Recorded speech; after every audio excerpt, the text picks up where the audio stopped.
நள்ளிரவு, அடர்ந்த இருட்டு, ஜன்னல்ல அடிச்சு பெய்யிற மழை. உள்ளுக்குள்ள மெல்ல மெல்ல ஒரு பயம் பரவுது. ஒரு ஃபோன் கால், ஒரு குரல். இந்த குரல் எங்கிருந்து வருது? வாங்க, இந்த மர்மத்தோட முடிச்சா அவிழ்க்கலாம். இந்த கதையோட ஆரம்பமே ஒரு முடிவுல தான் இருக்கு. கொஞ்சம் குழப்பமா இருக்கா? வாங்க, முதல்ல என்ன நடந்துச்சுன்னு பார்த்துட்டு அப்புறமா கதைக்குள்ள போலாம். அடுத்த நாள் காலையில அனன்யா தங்கியிருந்த அதே அபார்ட்மெண்ட்ல ஒரு கொலை நடந்திருக்கு. நேத்து ராத்திரி வந்த அந்த ஃபோன் கால் ஏதோ ஒரு பிராங்க் கால் நினைச்சிட்டு இருந்தா. ஆனா இப்போ அது ஒரு கொடூரமான குற்றத்தோட ஆரம்ப புள்ளியா மாறி நிக்குது. இது எப்படி சாத்தியம்? யார் செஞ்சா? சரி, இந்த கொலைக்கு என்ன காரணம் தெரிஞ்சுக்கணுமா? அதுக்கு நாம டைம்ல கொஞ்சம் பின்னாடி போகணும். எல்லாம் ஆரம்பிச்ச அந்த மர்மமான ராத்திரிக்கு வாங்க போகலாம். கொஞ்ச நேரம் யோசிச்சு பாருங்க.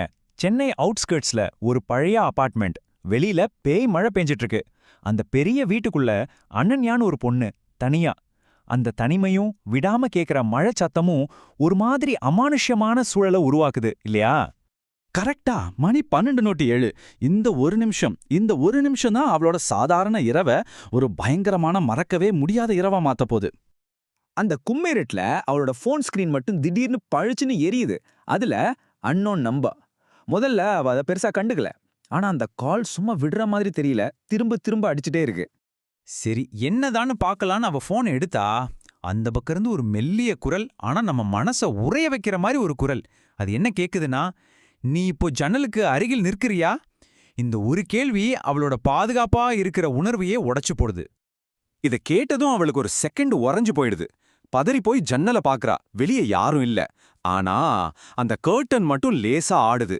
இது காத்துக்கா இல்ல வேற யாராவது அவளை பார்த்துட்டு இருக்காங்களா? அவன் மனசுக்குள்ள பயம் உச்சத்துக்கு போகுது. அந்த மர்மக்குரல் அடுத்ததா சொன்னது ஒரு கேள்வியே இல்ல, அது ஒரு ப்ரிடிக்ஷன், இல்ல ஒரு ஆர்டர் மாதிரி இருந்துச்சு. இப்போ நீ லைட்ட ஆஃப் பண்ண போற. நடுங்கிக்கிட்டே அவ லைட்டை ஆஃப் பண்றா. இப்போ ஒரு முக்கியமான கேள்வி வருது. அவ லைட்டை ஆஃப் பண்ணது அவளா, இல்ல அந்த குரல் அவளை கண்ட்ரோல் பண்ணுதா? அவளோட கண்ட்ரோல்ல அவ இருக்காளா, இல்ல வேற யாரோ அவளோட பொம்மை மாதிரி ஆட்டி வைக்கிறாங்களா? ஏதோ ஒரு பிராங்க் கால்னு நினைச்ச இந்த விஷயம் எப்படி ஒரு நம்ப முடியாத அளவுக்கு பெரிய புதிரா மாறுதுன்னு இப்ப பார்க்கலாம். சரி, இப்ப நம்மகிட்ட 2 விஷயம் இருக்கு. ஒன்னு, நடுராத்திரி 12:07க்கு வந்த ஒரு மர்மமான ஃபோன் கால். இன்னொன்னு, அடுத்த நாள் காலையில அதே பில்டிங்ல நடந்த ஒரு கொலை. இது ரெண்டுக்கும் ஏதாவது சம்பந்தம் இருக்குமா? போலீஸ் இன்வெஸ்டிகேஷன்ல ஒரு விஷயம் தெரிய வருது. அது யாருமே எதிர்பார்க்காத ஒரு விஷயம். அனன்யாக்கு வந்த அந்த கால் வேற எங்க இருந்தும் வரல. கொலை செய்யப்பட்டாரே, அவரோட போன்ல இருந்து தான் வந்திருக்கு. இறந்து போன ஒருத்தரோட போன்ல இருந்து எப்படி கால் வரும்? இந்த ஒரு கேள்வி மொத்த கேஸையும் இன்னும் சிக்கலாக்குது. இதுக்கு லாஜிக்கலான பதில்களே கிடையாது. ஆனா பல கேள்விகள் நம்ம மனசுல எழும்புது. அப்போ அந்த போன்ல பேசினது யாரு? அந்த கால் உண்மையா, இல்ல அனன்யாவோட கற்பனையா? அந்த கொலைக்கும் இந்த காலுக்கும் என்னதான் தொடர்பு?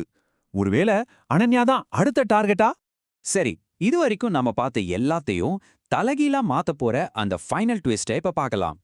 அந்த பயமுறுத்துற போன் கால்டு எதிர்காலத்திலேருந்து, அதாவது ஃபியூச்சர்லேருந்து வந்திருக்கு.